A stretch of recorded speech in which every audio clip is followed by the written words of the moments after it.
I'm not only a good boxer.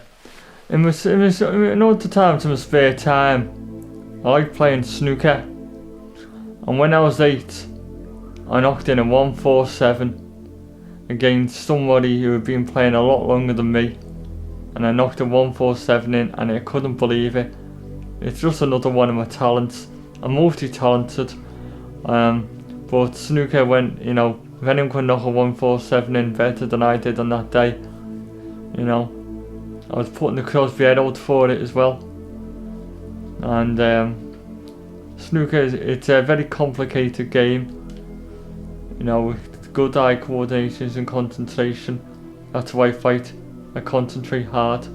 When I knocked in that 147, it was probably the most proudest time of my life.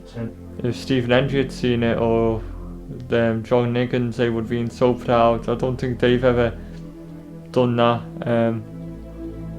many times in their life, maybe in their prime, but I done it when I was 8. I could still do it now. I could probably go into the snooker halls tomorrow and beat everyone there with 147s.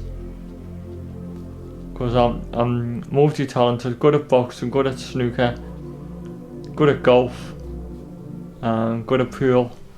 I'm just one of the greats. All these great pianists who play all these great musics are big concerts and that. I can play exactly the same. I can play them fast, slow, medium. I can play them forwards and backwards.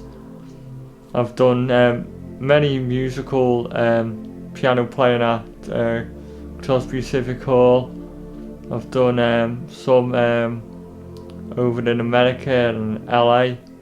I once went to Sydney Opera House and I played there. The people who found out that when I was playing the Opera House at only the age of 21 were very surprised at how good I played in all these places.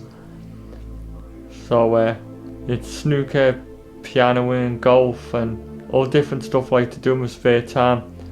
But when it comes down to business, I go in there and I do it.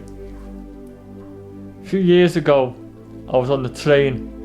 Some man was giving me shit, and that's one thing I don't take, especially off flash cockney bastards. There I was on the train, man, my own business, and this man's looking at me. I said, "What the fuck are you looking at?"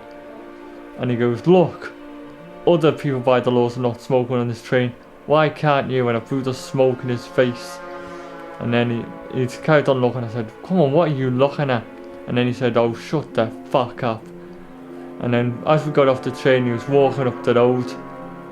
And I said, "Yeah, do you want to flip and say something to me now, you faggot?" And he dropped his little poxy pink bag he had. And he came back.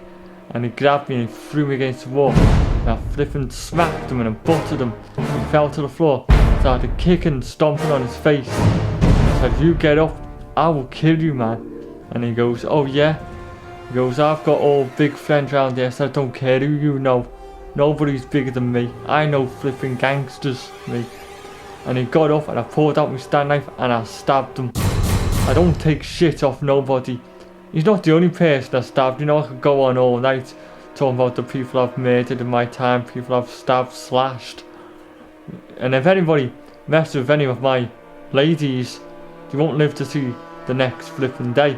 So I go round there and I slash them, smash them up with baseball bats, crowbars, whatever I can get my hands on. And people go and hide them, but I find them and I kill them. And I don't even kill them as in bat them, I murder them. But they never find enough evidence to convict me of anything because I'm too good.